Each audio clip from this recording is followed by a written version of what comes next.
საპატრიარქოს საზოგადოებასთან ურთიერთობის სამსახური 2017 წლის 24 ნოემბრით დათარიღებულ ტექსტს აქვეყნებს, რომლის ავტორიც მათი ინფორმაციით ილია მეორეა და რომელიც მისი კარნახით დეკანოზმა ანდრია ჯაღმაიძემ ჩაიწერა. ტექსტი საპატრიარქო ტახტის მოსაყდრის გამორჩევიდან მეორე დღეს შეიქმნა და ამ საკითხზე პატრიარქის პოზიციას ასახავს. წერილის შინაარსის თანახმად მოსაყდრის დასახელებით ილია მეორემ მის ანდერძთან დაკავშირებულ სპეკულაციებს წერტილი დაუსვა, თუმცა იქვე მიუთითა, რომ მოსაყდრეც ფრთხილად უნდა იყოს, რადგან თავი პატრიარქად არ წარმოიდგინოს.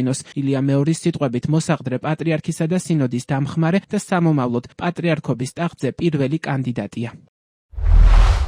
ურთულესი დროა, პრიორიტეტები იცვლება, მეცნიერება მიდის წინ, გარემოებები, ადამიანი მუდამ უნდა მიდიოდეს წინ, მან უნდა გაიკვალოს. რეალობაში სხვა ძალები, ბოროტი ძალები უსწრებენ, ამიტომ ცხოვრება აყენებს ახალ პრობლემებს, რასაც სჭირდება პასუხი. ეკლესიაშიც ახალი პრობლემები ართულდება, ურთიერთობები ადამიანებს შორის. წამოიჭრა ახალი საკითხები, რომელიც აქამდე არ ყოფილა, როცა ბუნებრივად ვითარდება გასაგებია, როდესაც ხელოვნურად ხდება, ამით ცოდვას მიემატა ბოროტება. ცოდვას და ბოროტებას ვაკანონებთ. რატომ ვაკანონებთ? იმისთვის, რომ თითქოს პასუხი არ უნდა ვაგოთ, თუმცა ღვთის წინაშე მაინც ვაგებთ პასუხს. მნიშვნელობა არა აქვს კანონებს. პატრიარქი როდესაც დგება თანამდებობაზე, მაშინვე წერს ანდერძს მოსაყდრის შესახებ. ეს მერე იცვლება კიდეც, როდესაც დაფარულია, ქმნის გარკვეულ დაძაბულობას და მithქმა-მოთქმას. არის შემთხვევები, როცა იკარგება ანდერძი. მაგალითად, ჩემ შემთხვევაში დავითმა პატრიარქმა რამდენჯერმე მითხრა, რომ შენზეა დაწერილი ანდერძი, თუ გინდა გაჩვენებო. არა მეთქი, არ მინდა. შემდეგ დაიკარგა. დავითი ტყუილს რატომ მეტყოდა? ამან შექმნა ნერვიული სიტუაცია და საჭირო გახდა სინოდს დავესახელებინი. ასეთი რამ წინათაც მომხდარა. ეს რომ არ მოხდეს ვარჩია დამესახელებინა ვინ იყო ჩაწერილი ანდერძში, რომ შეწყდეს, გასაღები ვის აქვს და სარტყელზე აქვს შებმულიო.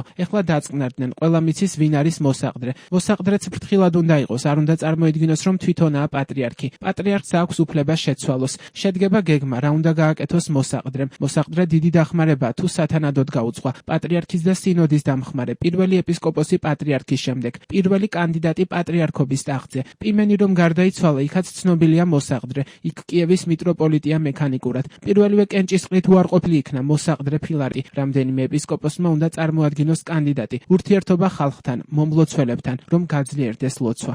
მოსაყდრეს შევახლა საპატრიარქო კანდიდატთაგან ერთ-ერთია. მან 28 აპრილს გამართულ სხდომაზე, სადაც 3 კანდიდატი გამოარჩიეს, წმინდა სინოდის 20 წევრის ხმა მოიპოვა. ფოთისა და ხობის მიტროპოლიტმა გრიგოლმა და მროվել ურბნელმა მიტროპოლიტმა იობმა კი 7-7. ამ 3 მღვდელმთავრიდან ერთი 17 მაისამდე საქართველოს მართლმადიდებელი ეკლესიის 142 საჭეთმყრობელი უნდა გახდეს. თუ მეუფეში 28 აპრილის კენჭისყრაზე დაფიქსირებულ შედეგს გაფართოებულ კრებაზე შეინარჩუნებს, ის პირველივე ტურში პატრიარქად არჩეულად გამოცხადდება.